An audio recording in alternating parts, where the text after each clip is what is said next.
Peace and welcome, welcome, welcome.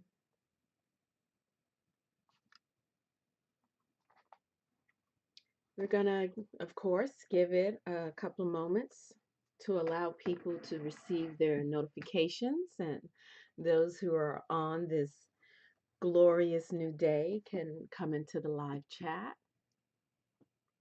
I'm Tamu Ngina, Priestess Heart, and thank you for being here today. Today we're going to check out a reading from the Tao Te Ching, and we will have our I Ching hexagram number 35. Okay, let's see. All right. So I see some people are on, and we're going to go ahead and get started because I have a very busy day to get to today. So I thank you guys for being here.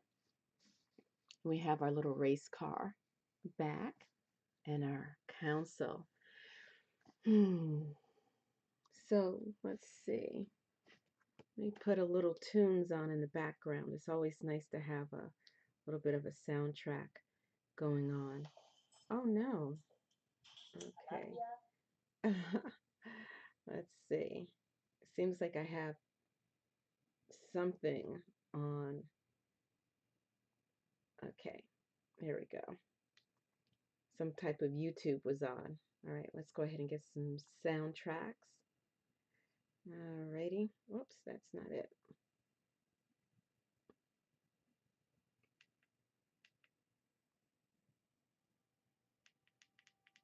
All right. So let's go ahead and take a nice deep centering breath to welcome us into this sacred space.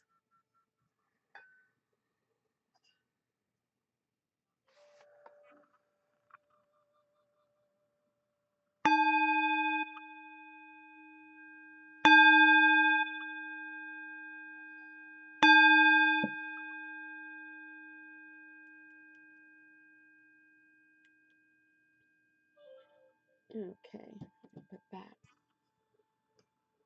Okay, so we're going to do a Tao Te Ching reading. And if you'd like, go ahead and check out last night's video where we did a reading from um, The Power of Now by Eckhart Tolle. Let me get out my glasses. Welcome, everyone.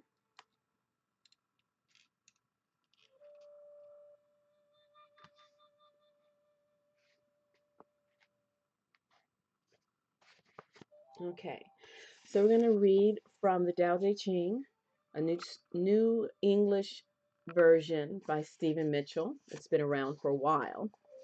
And we're going to look at chapter number 49. The master has no mind of her own. She works with the mind of the people. She is good to people who are good. She is also good to people who aren't good. This is true goodness. She trusts people who are trustworthy. She also trusts people who aren't trustworthy. This is true trust. The master's mind is like space. People don't understand her. They look to her and wait. She treats them like her own children. And that was the Tao Te Ching, chapter 49. And welcome, Mari. And now we're going to look at translation by John C.H. Wu. If you've seen in any of my older videos, you know I'm a big believer in having multiple translations handy, especially when you have completely different cultures coming together, such as the East and the West. The mindset, the usage of words are so vastly different. And so to have a multitude of translations, you're able to find your way somewhere in the middle. And this is a Shambhala publication. We have the Mandarin there on the left, chapter 49. The sage has no interest of his own, but takes the interest of the people as his own. He is kind to the kind. He is also kind to the unkind. For virtue is kind. He is faithful to the faithful. He is also faithful to the unfaithful. For virtue is faithful. In the midst of the world, the sage is shy and self-effacing. For the sake of the world, he keeps his heart in its nebulous state. All the people strain their ears and eyes. The sage only smiles like an amused infant. So there you go. Tao Te Ching. Yes, Tao Te Ching, Lao Tzu, translated by John C.H. Wu.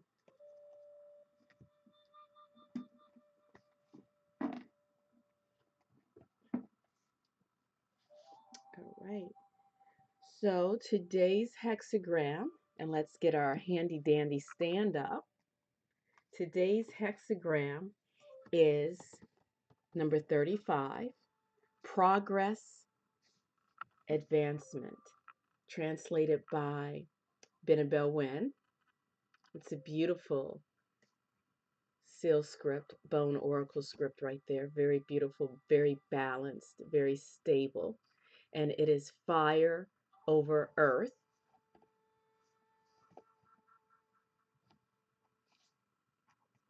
And we have an illustrated version of the hexagram. And of course, this illustrated version comes from the Tao Oracle. And it's illustrated by Padma, Padma Devi, Padma Devi. And it's titled Progress. And its keywords are advancement, gaining recognition, appreciation, achievements, acceleration, steady gains, increased clarity.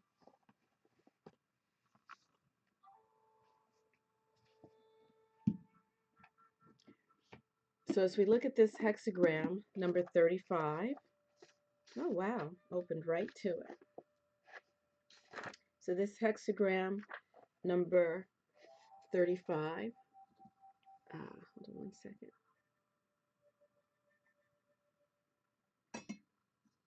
Put that over there. It's Jin, it's the Mandarin name, and it is fire over earth, Li, fire over earth. And we're going to start with the bottom Bagua and work our way to the top because we always translate from the bottom to the top. The earth hexagram is, the earth Bagua is created by 3 yin yao, 3 feminine lines. Receiving direction, yielding, receptive, submission to heaven, nurturing force, divine yin, receptive energy, that which yields. The direction is southwest. The life aspect is love, relationships, motherhood. The relationship is mother, parenting yin, the body part, stomach, animal is bull. And fire, where you have 3 yao lines, 3 yaos, yang, a yin, and a yang. So within that active force, there is still that vessel, that yin line. Radiance and eminence, innovation and cultivation, giving light, illumination, clarity, rapid movement, the sun, clinging, dependent. The direction is south, life aspect, ambition, honor, fame, reputation. The relationship, second offspring, daughter, or nurturing yin. Body parts, eyes. The animal, phoenix. Think of phoenix rising from the ashes. And pheasant. And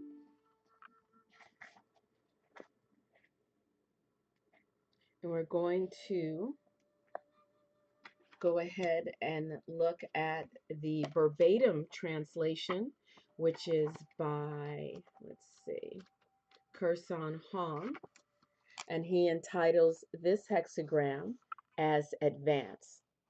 Marquise Kang presented a herd of horses, the spoils of 3 victories in a day.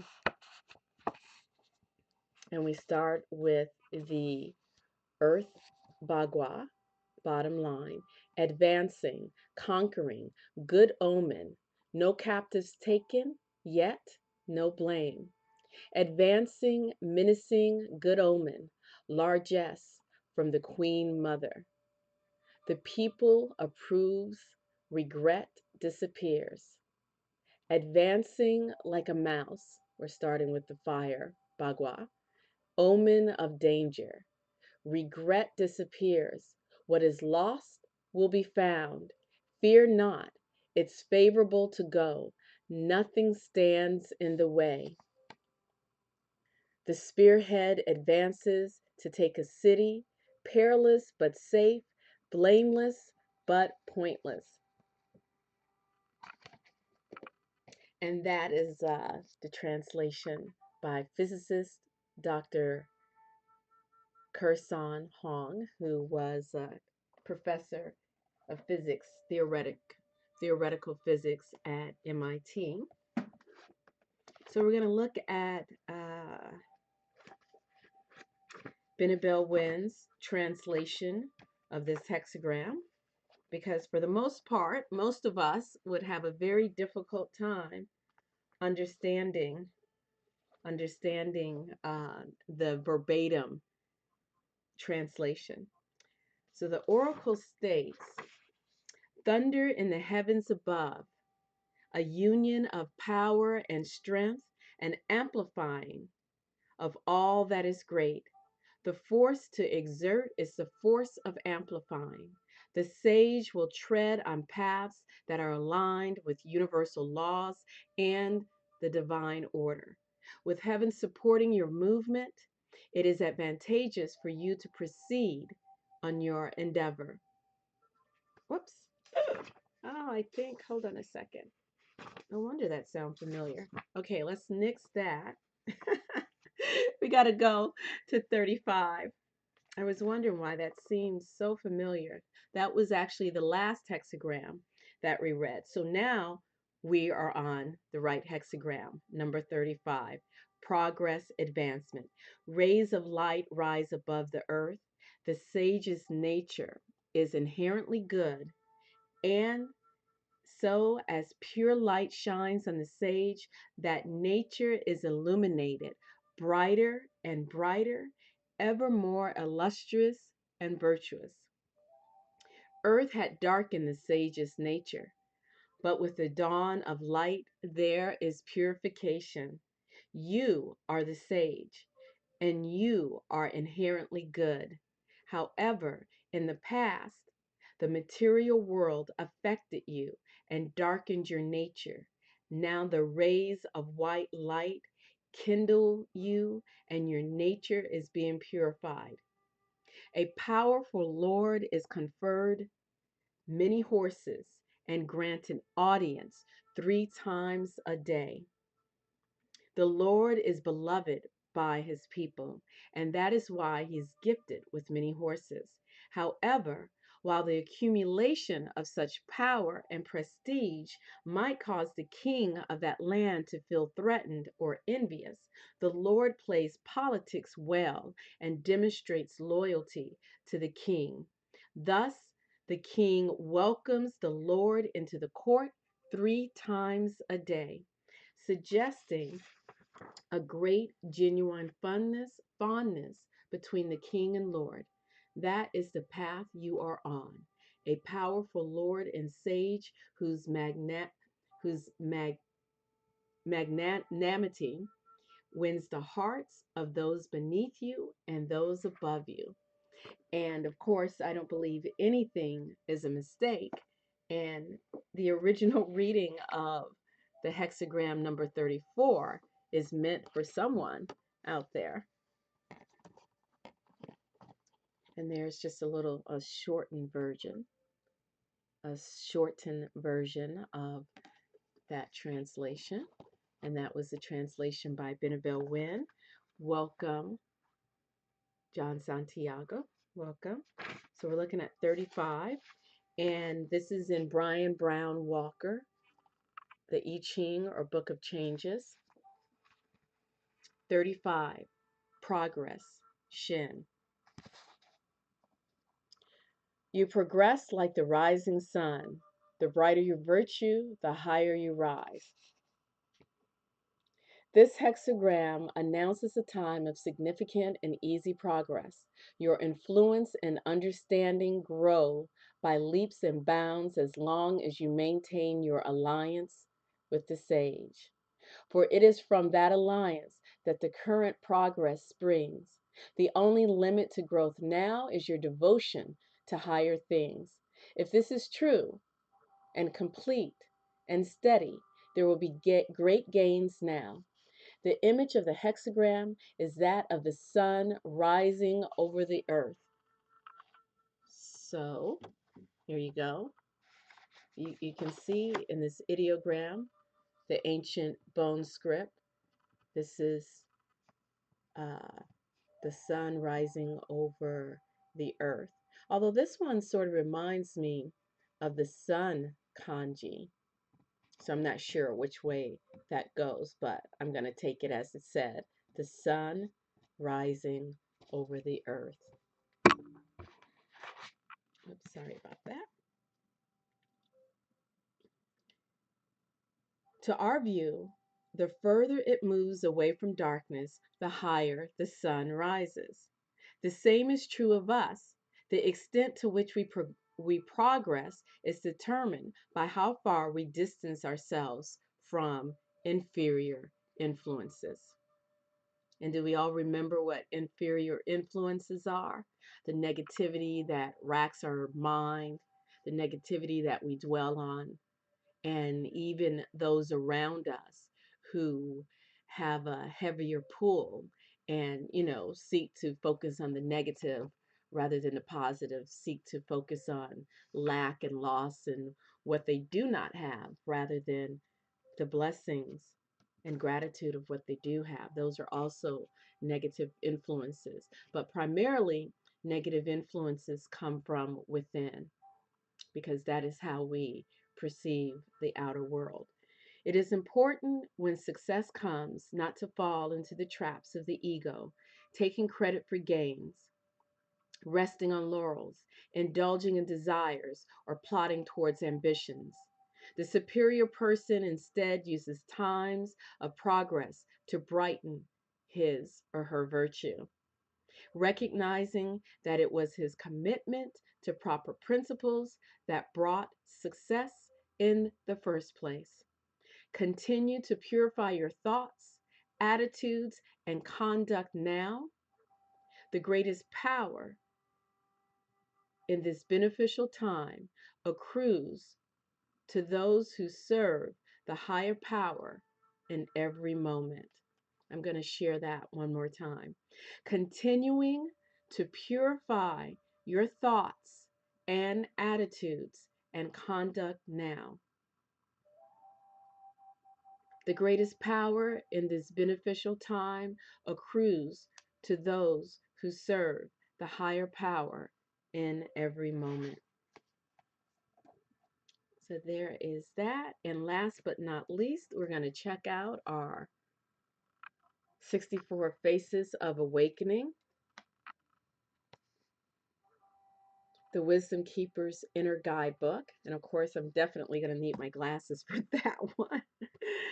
And this is the lovely image that comes with that. And this is a wonderful oracle deck that is actually sort of, I would call it a very contemporary, modern, psychotherapeutic translation of the I Ching. So we have 64, adventure. And here I'll bring his face and his eyes up so you can get a better look. Oh, and remember how in hexagram number 35, um, fire, the archetype animal for fire is phoenix. So you have the phoenix there, and you have the rising sun right up there. And you can check out and see what other wonderful symbolism you can see in his face. So there you go. Check that out.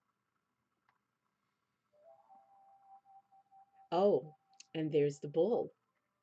That is from the earth bagua. Remember the earth bagua, the archetype animal is the bull. So this is very interesting. I'm gonna have to go back. I never noticed before a correlation between the symbolism and the 64 faces of awakening to the actual hexagram. I was really focused on the words, but taking time right now. It's sort of like, as we go through our day, we have to stop and smell the roses so we can go back and look at all of the signs and symbols that nature is showing us. So this is adventure. I love that top. Okay, so let's put that right there. And we're going to, let's see, number 35. And welcome Pavel, welcome Katrina. I'm going to have to put on my wish list a larger version of the guidebook because even with my glasses on, it's a little difficult to see the words in the page. Okay, so 35.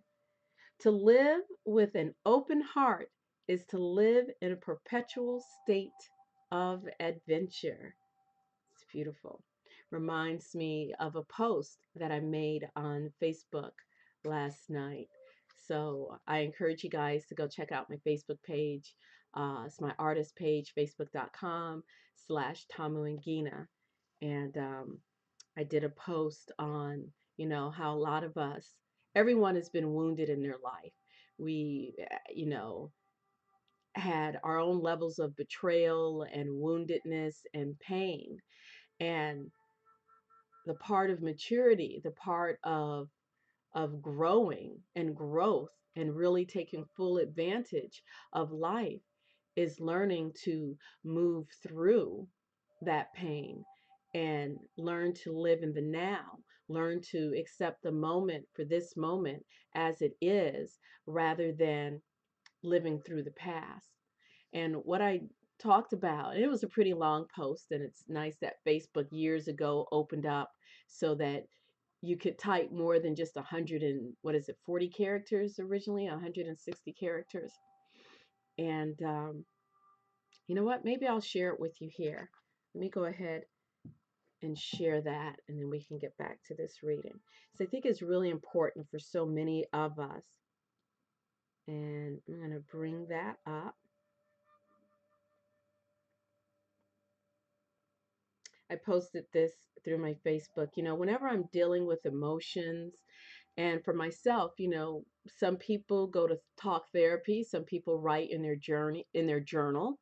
I write in my journal, and some of those entries I share on my social media content or on my website. And I'd like to share this with you because many of us can identify with this. I know that I definitely can. And it takes a lot of work. Let me show you. So here's the image that went along with it. Let's see. Oh, I'll put it right here. So there's the image, which is actually an image right on my wall to the right of me, two prayer flags, one that I purchased and one that someone very near and dear to me had gifted me. Many people are walking around attempting to live their lives through their past wounds. They are so wrapped up in how many people betrayed them, how many failures they've had, and how much pain they have, that they fail to see the sun shining. They fail to see and receive the love before them. They fail to see the many blessings in their lives. They actually look at blessings as a curse waiting to happen. They look at love as betrayal just waiting to consume them. My heart breaks for these people, for those people. However, we are all ultimately responsible for our present life. We are we all are accountable for the choices we make in the now. If you are miserable and unhappy due to dwelling on past wounds, do yourself and your loved ones a favor. Get the help you need. Be committed to your own present and be accountable for your choices in the now. Therapy can help you heal, but only if you are willing to do the work. The work might be hard, knowing yourself, acknowledging your triggers, and owning yourself. If we continue to think about all the times we have been hurt, betrayed, and scarred in the past, we then fail to see the beauty of life that is right now before us. Living through past wounds is not living, it's not thriving. You deserve the best. You deserve love. You deserve to thrive. You can either be your greatest enemy or your greatest champion. May we all see the beauty, love, and joy that life can have for us when we choose to live in present gratitude rather than through past wounds. So that came from that space you go within when you're really digging into your emotions and all of that good stuff. So it's usually, those epiphany, aha moments that it's like that wisdom of the sage that is within you that opens up. And so that's what I shared, and I hope that is of value to some of you out there. I know it was definitely of value to me. So back to number 35, to live with an open heart, which is a little bit connected to what I just shared. Because when you're living through an open heart, there is no way you can live through the past. Open heart is right now in the present. To live with an open heart is to live in a perpetual state of adventure. You're welcome, Mari. The gift, adventure, the shadow, hunger. That shadow, there's like never enough. And sort of like when you're living through your past wounds, no matter what goodness is being poured on you in the now, it's like you're not only are you hungry for more goodness and blessings, but you're unable to receive the blessings when they come because you're stuck on lack, you're stuck on fear, you're stuck on scarcity, you're stuck on your scars. The city is boundlessness. I was born into an entirely boring household to dreamless parents who lived lives of complacency and drudgery. Their fear of adventure planted in me an unfathomable restlessness. I had no idea what I wanted, but I hungered for more, and I wanted it now. At first, I ravaged the food on my plate. Then I hungered. What does that say? Then I hungered for liquor, women, and money. Now that's him speaking, not me. I don't hunger for women and liquor. Oh, the contrary. After years of filling my belly, bed, and bank account, it was time to eat up the entire world. So I set sail for distant shores, accumulating new riches and romances. I conquered entire lands and the people in them. I was manic and so consumed with the hunger for progress and the chance to explore new territories that I had no idea I was exploring them. So basically, walking through life, through his past wounds, what he felt was a wound, his boring and complacent and drudgery filled parents, and trying to find what he's looking for, but pretty much walking, I call it the walking wounded. He's like a zombie, like the Walking Dead. He was a walking wounded. I had no idea I was exploring them. Still, it was never enough. Reminds me of that Cure song, Never Enough. Each new potential land, trade, and woman eventually bored me. I always wanted something in return, and I never got more than disappointment and anger. One day, disgusted with the whole world, I ripped a priceless ring off my finger and threw it at a young beggar in the street. My intention was to hurt him, but when he discovered the treasure that it was, his eyes lit up like the sun, and he looked at me with such gratitude that my heart skipped a beat. I put the experience out of my mind.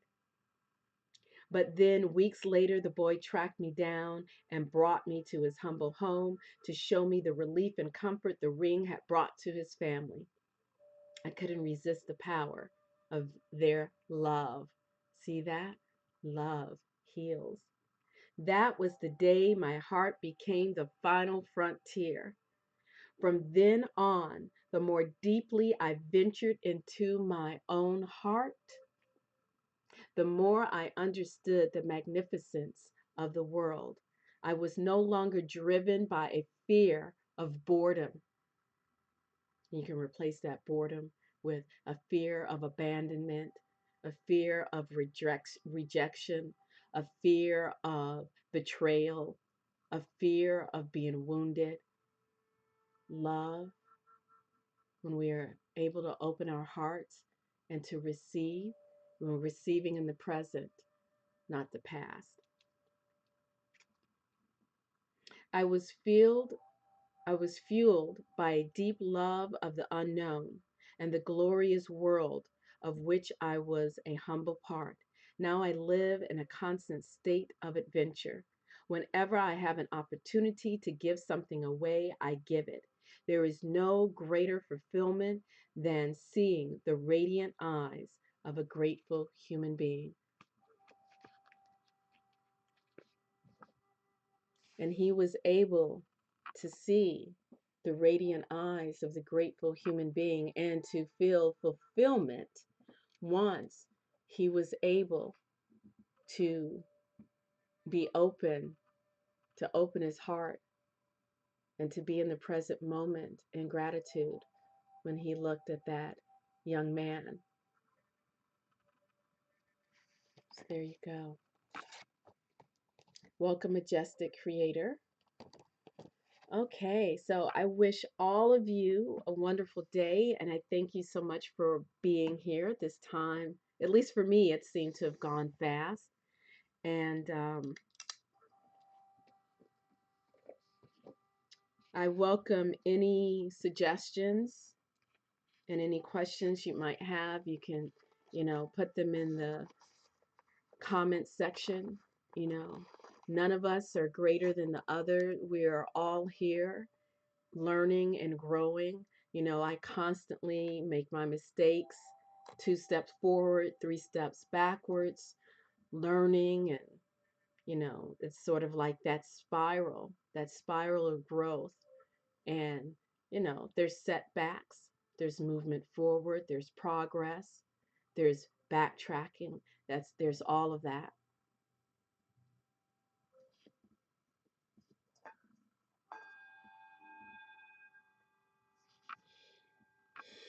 So let's take a moment to remember our ancestors. and to remember all those who have come before us.